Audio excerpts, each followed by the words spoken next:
at them, and then we can drop on them. Yeah. It's more directional that way. Like it's easier Yeah. to know where you're going. But Oh! My bad. okay.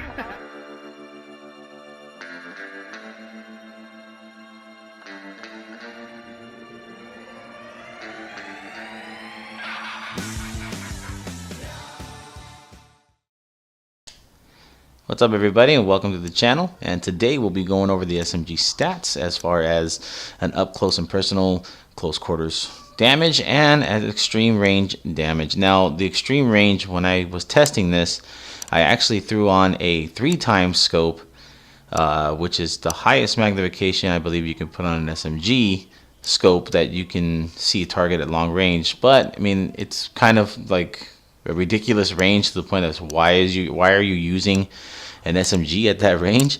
But I tested it anyway, and I pretty much used like the bottom of the scope in order to see the target, that was as far as they can go, because if they went any further I'd have to aim outside of the scope and not even see the target. So it's a ridiculous range, but I figured if you can hit somebody with it, it's gonna have a damage output. So anyways, I'll throw those numbers up for you in just a moment. But first, I'd like to say that if you guys really enjoy these videos and you want to see more of them, please don't forget to hit that like button if it's not too much trouble.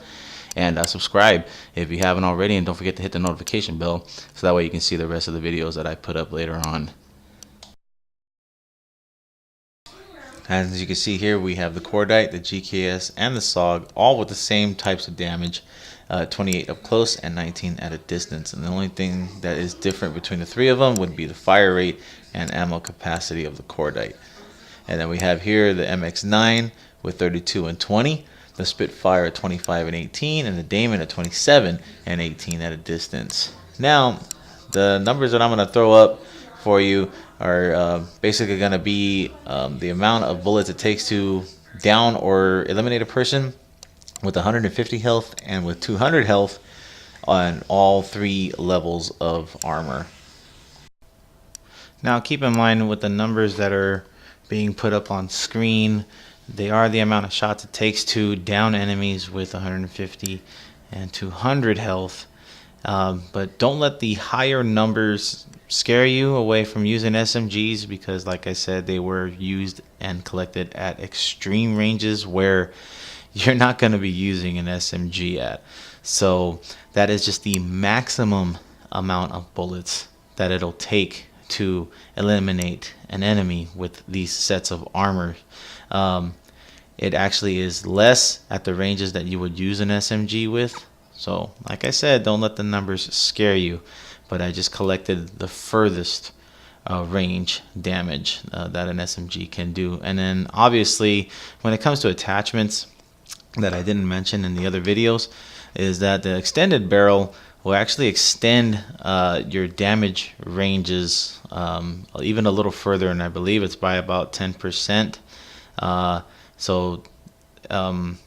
Submachine guns with extended barrels is not a bad idea, but if you want to stay off radar, it's perfectly okay to use a suppressor, because the ranges that you should be using an SMG, a suppressor's range difference, or I would say like the reduction of the suppressor, is not going to affect the SMG all that much at, like I said, at those ranges. So as far as the data is concerned, if you guys want to know my personal opinion when it comes to the SMGs, I'm a big fanboy when it comes to the MX9, and I'm starting to really fall in love with the Cordite. And the reason why I'm starting to really enjoy the Cordite is because the Cordite is one of 3 SMGs that can take the yellow and black extended fast magazine, which not only does it give you the same amount of ammo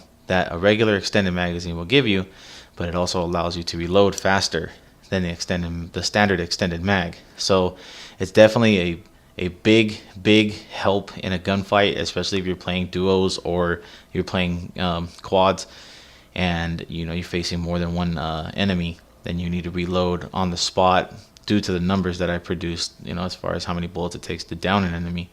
These attachments that attachment itself, I should say, sorry, is pretty much the benefit of it is that you can take on multiple people, and it's a really, really big help in a gunfight.